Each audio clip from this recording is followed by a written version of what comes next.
Le débat sur les mesures sollicitées par la partie civile et le ministère public ont tourné autour de 2 points. La comparution des inspecteurs qui ont élaboré les rapports accablants contre ces 2 prévenus et la mesure tendant à identifier effectivement et de façon exhaustive les biens immatriculés au nom de ces 2 personnes ainsi qu'au nom de leurs épouses et de leurs enfants. La Cour, en bonne application de la loi, a ordonné ces 2 mesures et imparti un délai aux entités chargées du procédé. La Cour a également renvoyé l'affaire à l'audience du 26 février 2025. Nous espérons qu'à cette date, nous allons obtenir au dossier de la procédure un rapport qui viendra confirmer nos sources d'information qui portent à croire que les déclarations faites par les prévenus sont loin de refléter la réalité. Je rappelle que ces prévenus sont poursuivis, entre autres, pour enrichissement illicite. Est-ce qu'ils ont déclaré tous leurs biens? L'agent judiciaire de l'État a des doutes forts que tous les biens appartenant à ces prévenus, ou du moins c'est immatriculé au nom de leurs proches, n'ont pas été dévoilés à la barre de la cour de ce siège. Et nous espérons que ce jour, les débats vont connaître une nouvelle vitesse et que ces prévenus qui se sont inscrits et de manière fondamentale dans la dénégation systématique des faits vont enfin se répandre pour solliciter la clémence de la Cour. Ces 2 n'ont pas servi au même moment, c'est vrai, mais le rapport accablant versé au dossier de la procédure cible ces 2 personnes. Non, la comparution des inspecteurs, c'est une nécessité. Pourquoi? Parce que ceux-ci ont établi un rapport presque à charge contre le client et qui viole en fait tout le principe du contradictoire, l'impartialité, la neutralité qui doivent caractériser le travail fait par l'inspection d'État, conformément au décret qui institue cet organe de contrôle. M. Kourouma, qui était en détention provisoire depuis 34 mois, n'a jamais reçu un document de l'inspection. Il n'a jamais été confronté à ce rapport prétendument élaboré par ces inspecteurs-là.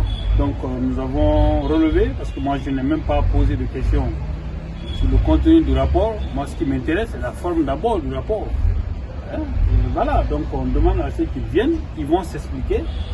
Est-ce qu'ils ont respecté leur serment en rédigeant ce rapport-là? Est-ce que le devoir d'impartialité et de neutralité qui les incombe dans ce travail-là a été fait?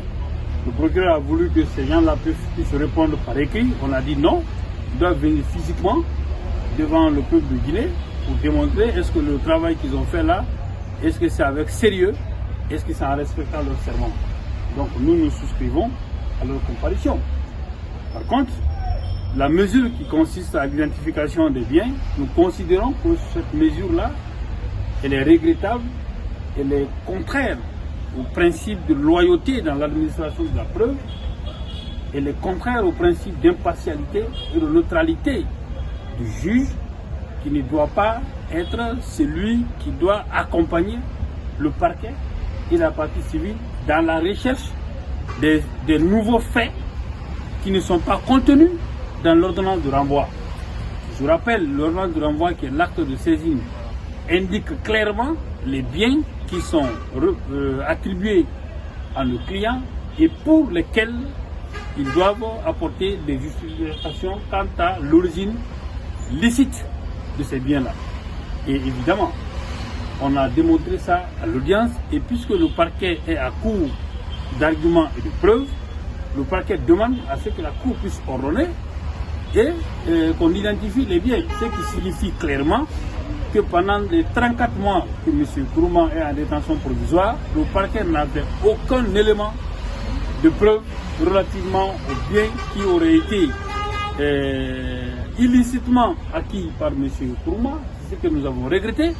Nous avons estimé que le juge doit se prononcer sur la crédibilité, sur la véracité et sur le sérieux des éléments de preuve apportés par chacune des parties.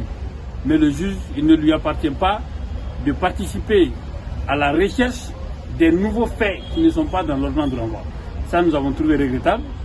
Et puisque nous avons des voies de recours, nous verrons dans la mesure du possible, soit maintenant, soit lorsqu'une décision au fond interviendra, on verra qu'est-ce qu'il faut faire pour attaquer ces mesures-là, mais nous considérons que c'est regrettable. C'est tout le manque de sérieux qui caractérise cette procédure-là. M. Sankon a travaillé, je crois, sous le ministre Bano, de 2020, mi-2020 à 2021, et M. Kourouma a quitté le ministère de l'enseignement préuniversitaire en 2017. Vous imaginez quel est l'écart entre les deux. On cherche évidemment à lui coller des procédures, parce que même le montant qui est précisé dans l'ordonnance de renvoi et dans le rapport, ce sont des dossiers sur des montants qui ne sont fondés sur aucune pièce sérieuse, sur aucun document sérieux.